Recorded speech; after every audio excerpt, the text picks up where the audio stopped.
Hello, everyone. Welcome back to ICT's journey to self-discovery. I hope you are all doing well. As you can see, today we have something different. This is called the Transformation Talk series, and which is a series where we basically discuss any and everything. So far, I have two of my amazing older sisters, Miracle Andoh and Tracy Monet. Tracy is my mentor. I absolutely adore her. Miracle is my older sister that has absolutely been a blessing in my life. So having the opportunity to sit down with both of them was honestly something I just couldn't comprehend. I learned so much personally from both of these women, and I hope that you too learn something from them. If you like this series, please make sure you like, comment, and subscribe, and let me know so that I can release more similar content. Enjoy the series. Could you please share a story of a time where you experienced something bad in the friendship and how you overcame it? Okay, so I've not had perfect friendships. I think in most friendships that I've had, there have been hiccups, but there's one story I can remember being in uni, and it's not similar to yours, but I was seeing someone. Yeah. Well, just talking to the person. Yeah. And it happened that I met. So basically, when I started uni in my first year, I was like, my first ever day, I said, God, you know what? I'm here. I came to this city. I know absolutely no one. So I need you to send me an angel of some sort. Right. To just help me, like, in this place that I'm in.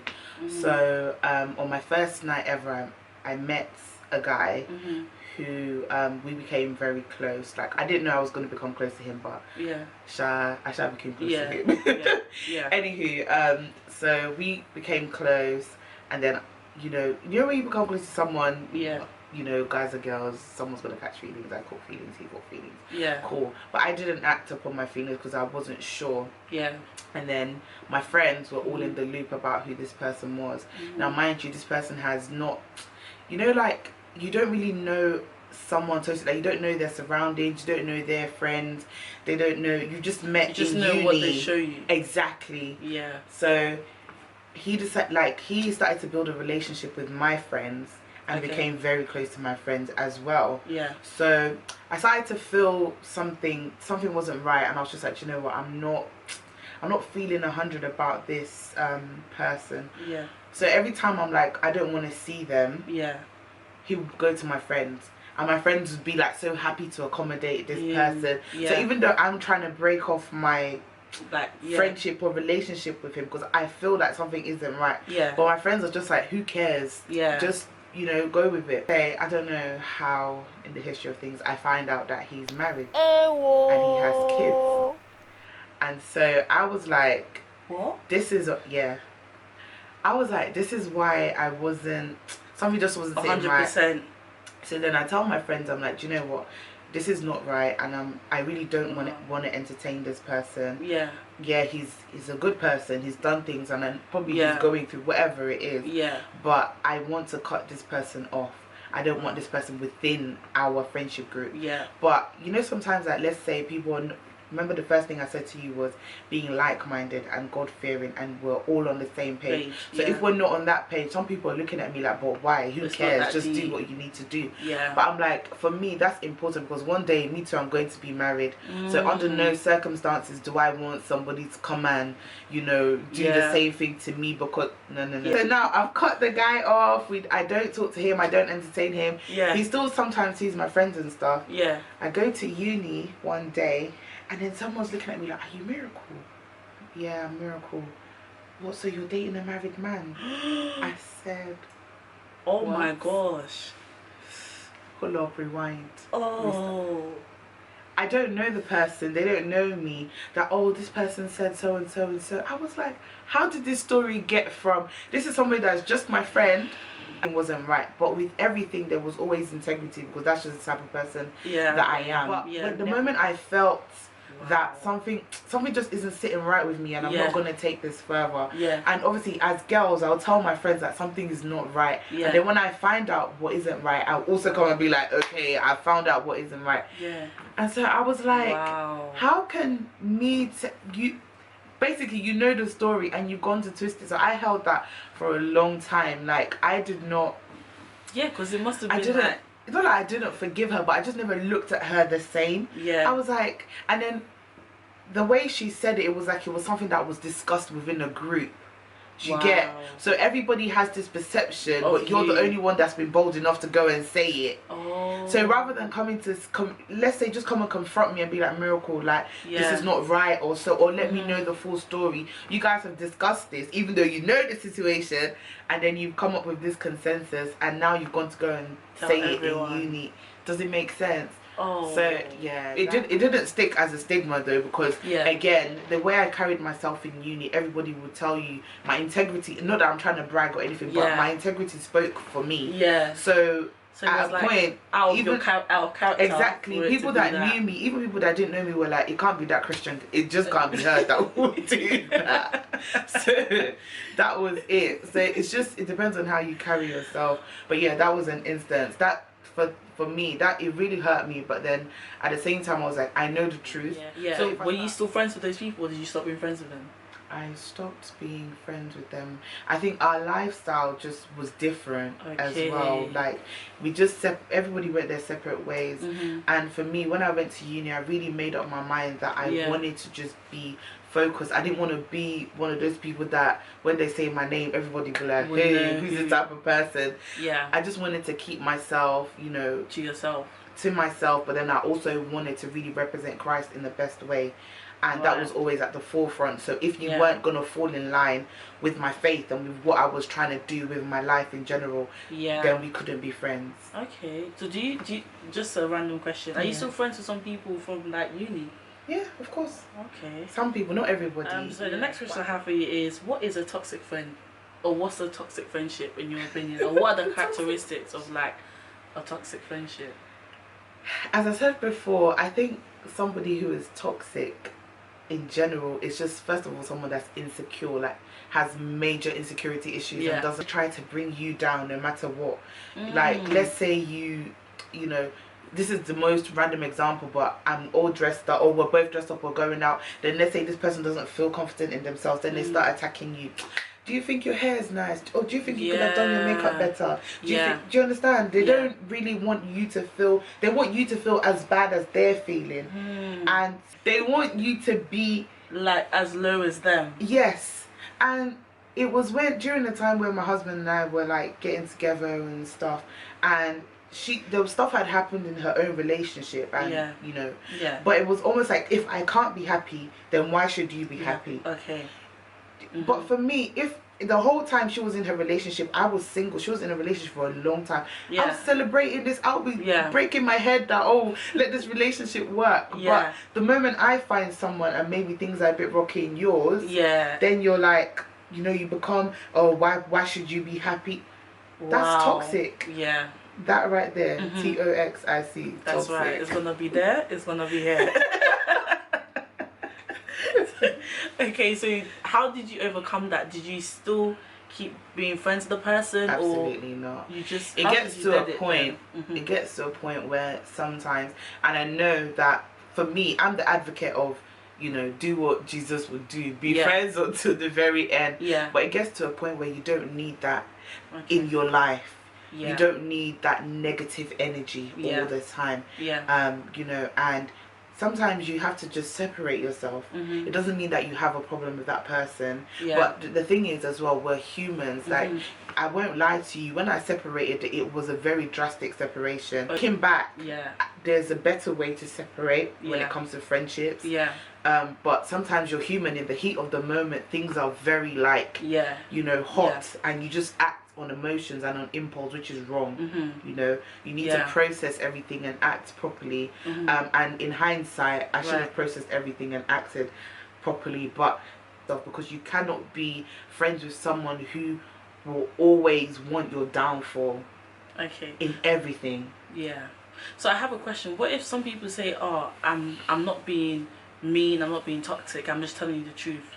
Like, telling the truth, there's a difference between telling the truth and just wanting someone's downfall. That's it. Do you get? Like, if I can tell you the truth, but Yeah. the Bible also says we have to tell the truth in love. Yeah. Sometimes even when you tell the truth in love, the truth will hurt. Yeah.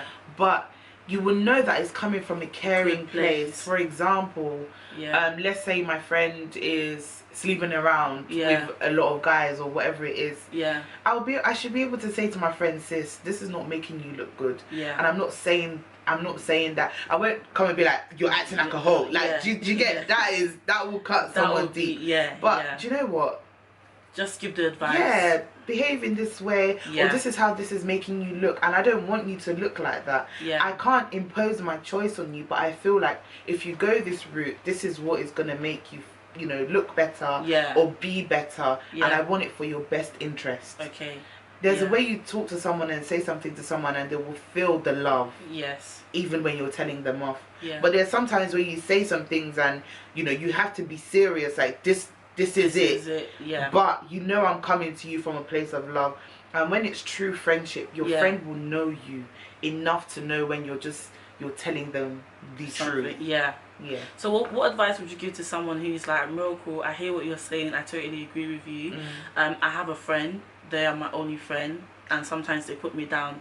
Not sometimes, but they seem to always be putting me down, and I'm struggling to let go of that friendship because I feel like if I let go of the friendship, I might not have other friends. So what would you say? Because obviously that's a whole different scenario now. You need to learn how to love your own company. That's number one. Yeah. Learn how to sometimes be that. You know, there were points where even with Jesus's closest disciples, the three, there was times where he still secluded himself to go. So first of all, you need to be okay with being by yourself and loving your own space. Yeah. That's number one. Yeah. Number two, you have to be, if someone is your friend, you have to be able to sit down with them and say, do you know what?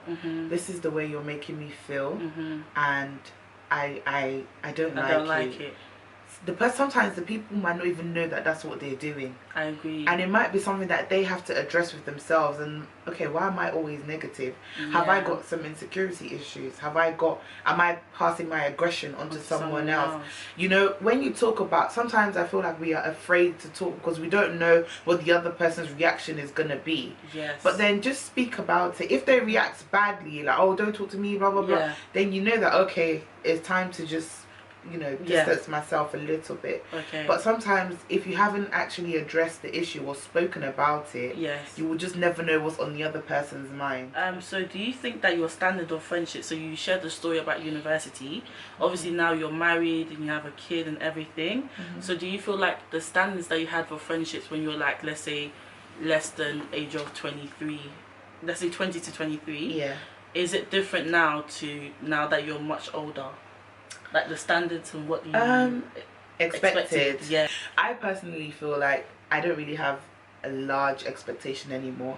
I feel like when I was younger, I had such a high expectation of friends and friendship and what it should be like. Yeah. Mainly because I know the type of friend that I am. Yeah. And I've always expected like a reciprocation of that. Okay. But then what I've learned growing up is not everybody has the same heart or mind as you. And you have to go into friendship with that even if I might be the bigger giver, it doesn't mean that maybe because the other person is giving less that they're not giving. Okay. Do you get what I'm trying to say? Yes. So I don't have a massive expectation anymore. I don't expect anything from anybody. Okay. You know? Yeah. I just give, and whether you give me back or whether you do for me in return, it doesn't matter. I will still give. But I feel like now that I'm at this age, I just don't have a big expectation of people anymore. Yeah. And one thing I've also learned as well is I need to discern. So the moment someone comes into my life as per friendship, I'm gonna say to God, okay, God, what is this person's assignment in my life? Yeah. And because I need to know. Yeah. Then based on what he tells me that your assignment is, then I know how to go about it, how close I am to you, how not close I am. Yeah. And then there's something that I learned when whilst I was in uni actually. Yeah. It was by my friend Jen. Shout out to Jen. We spoke about the outer court, the inner court, and the holy of holies. Oh, I think I've heard of this. Yeah. Yeah. So outer court is people who are maybe your acquaintances. Yeah. People that, oh, hello, hi, how are you? You okay? Then your inner court are people that are, you know, a little bit close to you, but they don't know your innermost. Okay. And then you have your holy of holies, which is the sacred bunch, the 5-finger fold people. Okay. Like the friends that you can just say, these are the 5 people that are in my life, or the 3, or the 1 person that's in my life. Yes. You know, like they are close to you. They know your heart. Yeah. You know, but they might not necessarily know like 100% of you, but there are people that you can say, these are my people. Yes. Okay. So that's very good. Thank you. We've actually learned a lot. I've learned a lot so far. Is there anything else you'd like to say in terms of friendships? Friendships are amazing. Yeah. I remember when I was younger, sometimes I used to say to God, you know, maybe I wasn't meant to have friends, or because sometimes people come into your life, then they just go, and then I'm like, why do people keep coming and going? But I feel like when people come into your life, enjoy every season of friendship, but also know when the season is up. And as I say, always ask God, what is this person's assignment in my life, so that you're not holding on to someone who God is just bringing for a temporary time. Okay. And you're not also sending people who are supposed to be in your life like for a long time, sending them away. So when you're able to discern the difference between the two, then you will really enjoy friendship, because you're not carrying people who are temporary to your permanent place, and you're not taking people, you know, throwing away people who are supposed to be with you in your permanent place away. Oh, okay. So that's amazing. What I would say. So I have a scenario question for you. Okay. Dear Miracle, hi. Hello. My friend of over 5 years started talking to my ex, and she did not tell me until when she realized it was going somewhere. I feel betrayed. Any advice? Oh, more. I think we need to like address this whole ex issue. Right. Because we can't say issue, we have to say issue. Because it's a real issue. Okay, so the reality is your ex could be your friend's husband. That's the reality of life. Like, that's the reality of how life works, is that your ex can actually be your friend's husband. Yes. Wow. So wow. And it can be a very painful thing. Yes. I'm not an advocate. Just because I'm saying that doesn't mean that you should go and look for your friend's ex to date. Yeah. Yeah. Wow. However, if I'm your friend and somehow out of all the men in this world, yes, I have found myself with an ex, or talking to, or I will tell my friend that straight away. Do you know what? Yeah. I don't even know if I should say I've messed up. I don't even know if I should say I'm in love. Yeah. I don't even know what I should say. Yeah. But listen, I put my hands up and I'm telling you the truth. This is what it is. You don't let it get to the point where you feel that, oh, this might be something. If you're my friend of over 5 years, yeah, that means you're actually in my holy of holies. Yeah. Yeah. So there's no way you can be talking to my ex and then come and start hiding that from me. Right. So I would say, yeah, I don't think that you should just cut your friend off and be like, do you know what, get out of my life, blah blah blah, because as I said, yeah, that could actually be her husband. Yeah. You know, but yeah, it also goes to show that maybe you may not be able to trust that person friend. 100%. Yeah. I agree. I will not even lie to you and try and be spiritual. I really don't know the answer. I don't know the answer to this question because it's a painful thing. Yeah. But I would say if he's your ex for a reason. Yes. So maybe she's been graced to carry the baggage that he comes with. That's right. Good riddance. Yeah. To bad rubbish. Yeah. But exactly. Good blessings to the person that likes that meats. That's right. That's it. Yeah. So, but I would say just focus on you. Focus on moving forward. Focus on. Maybe not focus on finding a relationship just because you want to prove a point, but just build yourself, be happy in yourself, you know, and at some point in time the right person will find you. Yeah. I think with situations like that, I think it's so important as well that the way the friend goes about it. Yeah. I feel like it's fine if you've taken time off to basically get to know the person, and then you said, you know what, okay, this is actually more serious than I think. I think it's also how you tell your friend. Like, are you gonna say in a... But even if you want to take time off to like you're put in this moment, you're pursuing someone that your friend has actually dated, like, and what was the extent of that relationship? Yes. Were they just talking? Yeah. Were they actually like dating for years? Was it a prospective husband? Because depending on each of those scenarios, also depends on the weight of how that person will feel it. Maybe for someone that maybe they were just talking to, they might not even care that much. But if it was like a proper relationship, you know, or marriage, or let's say in a non-Christian friendship, they were intimate, that like you need to speak to your friend from the beginning. They might not always agree that you should date them, but so far you have made your intentions known and stated that this is what it is. No one can stop you from going to be who you want to be with. True. But just be honest. Honesty doesn't cost anything. Yes, I think exactly, like in situations like this as well, I think it's so important that the friendship is really grounded, because I feel like it will be very easy for there to be blurred lines, and I feel like in scenarios like this as well, it can really show how much of a friend are you guys to each other. Do you know what I'm saying? I'm just gonna give you this moment to just say 2 things that you would advise anyone who's going through toxic friendships, or anyone who's just feeling like they want to cut someone off but they don't know how to cut them off. 2 things. Toxic friendships, you don't need that in your life. You don't need negativity in your life. Stress-free life is the way forward. So if you need to let that go, let it go. Let it go in the right way as well. Don't have any trouble with the person. Just let it go in the way that's right. And then what was the other one? Like someone that's struggling to like cut someone off. Yeah, I guess kind of like the same thing.